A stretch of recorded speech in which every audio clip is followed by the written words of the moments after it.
Let's find out what happened to Sophie the Awesome. Chapter 4. Look out, hollered Sophie, coming through. At last, music was over. The final 10 minutes have felt like a year, but now Sophie's class was on their way back to their classroom.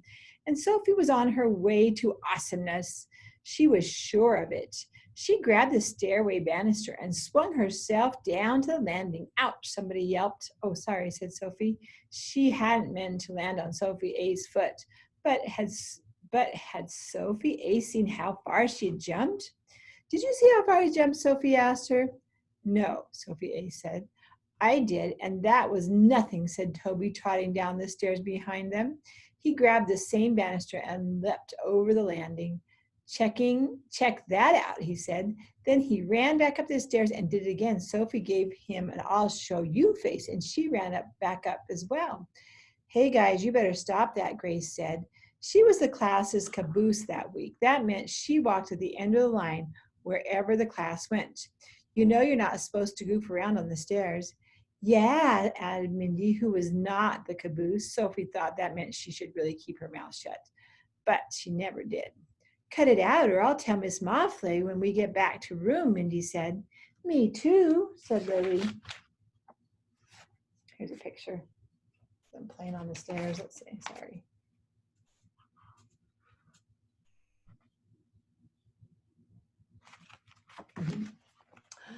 Yeah, let's see. You'll make us lose our hall privileges, Mindy went on. Yeah, you will, said Lily. But Sophie wasn't goofing around at all. She was trying to prove a point, that she was awesome at jumping down the stairs. Hey, everybody, she called. Look at this. Mindy and Lily really will tell on you, Kate warned her in a low voice.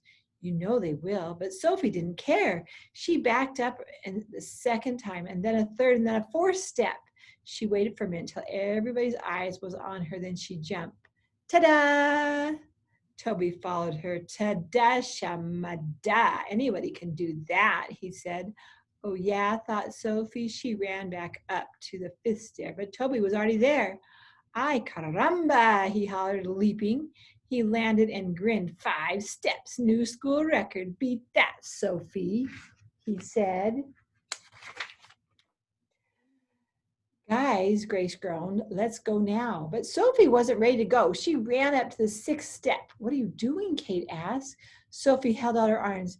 Behold, I am about to perform the most awesome jump ever.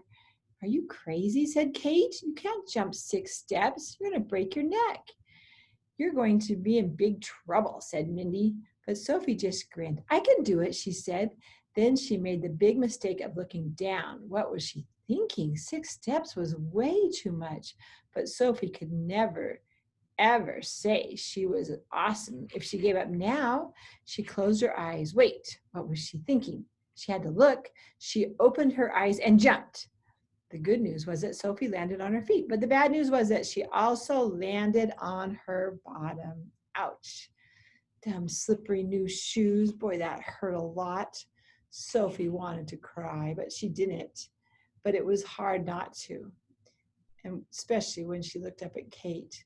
Kate knelt down beside her. Would you like to go to the nurses? She asked softly. Sophie sniffed and nodded. Yeah, maybe, she said. And not just because her bottom hurt. It would be also good to be away from everybody else, including Archie and Toby. Ha ha, Toby laughed and gave Archie a high five. Crash landings don't count. I still have the record. Sophie made a face at him, and good old Kate stuck her tongue out. Then she helped Sophie up. Out of our way, Kate said. Could somebody please tell Miss Moffley I took Sophie to the nurse? Oh, we'll tell all right, said Mindy, grinning smugly. Kate held Sophie by the hand and led her back to the stairs toward the nurse's office. Hey, knock, knock, she said after a second. Who's there? Sighed Sophie. Orange, said Kate. Orange who? Sophie asked. Aren't you glad you didn't break your neck? Sophie sighed. Yeah, she was glad she had not broken her neck. And she was glad that she did not have to go back to her classroom yet and see Mrs. Moffley. Plus, she needed time to think of something else awesome to do. Kate left her at the nurse's office. Mrs. Frost, the nurse, crossed her arms in front of her. Now, she had a very big front to cross, but somehow it worked. Well, if it isn't Sophie Miller, what happened to you? Asked the nurse. I fell on the stairs, Sophie said. Mrs. Frost clucked her tongue. I hope you weren't jumping, she said. Sophie filled her cheek with air. Tell me, where does it hurt? Asked the nurse. Sophie pointed to her backside, and the nurse took a look. She made Sophie bend and twist and squat. Looks like you'll be okay, said Mrs. Frost. Do you want me to call your parents? Sophie thought for a minute. Then she shook her head. She was already feeling better, and she really didn't want her day to end like that. She'd had a rocky start of being awesome, but she wasn't giving up yet. Could I maybe just lay down for a little while? Sophie said. That would give me time to think and time for her to face to get less red. The nurse let Sophie lie face down on the cot in the corner. It was lumpy, but cool and clean. Sophie tried not to think of all the throw-up must have seemed like hers last year, the day after Halloween. Suddenly, Sophie felt a chill on her bottom. She jumped.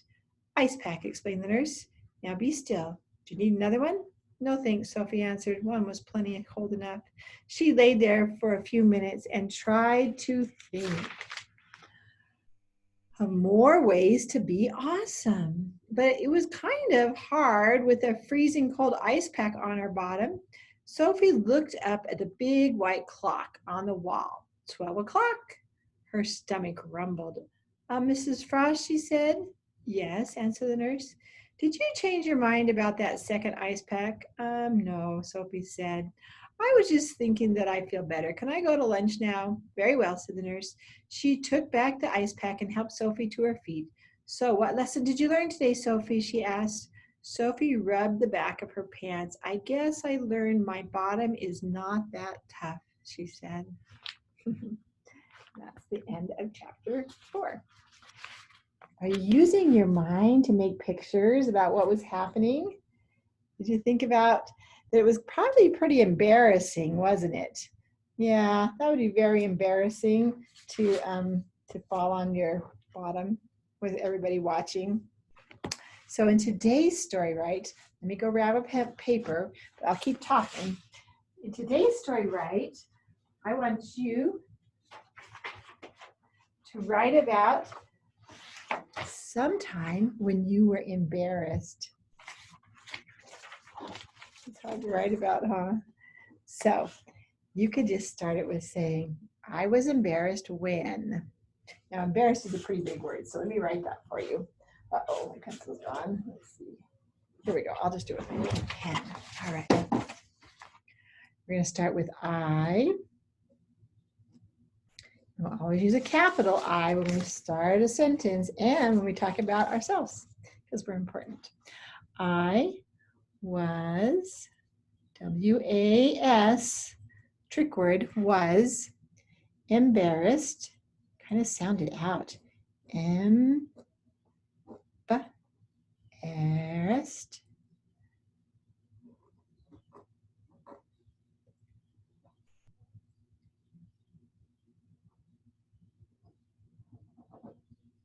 Let me double check. Hang on.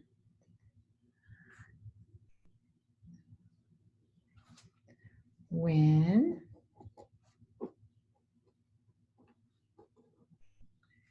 then go ahead and tell us about one time when you were embarrassed. I was embarrassed when. All right. Have a great day. I will see you later.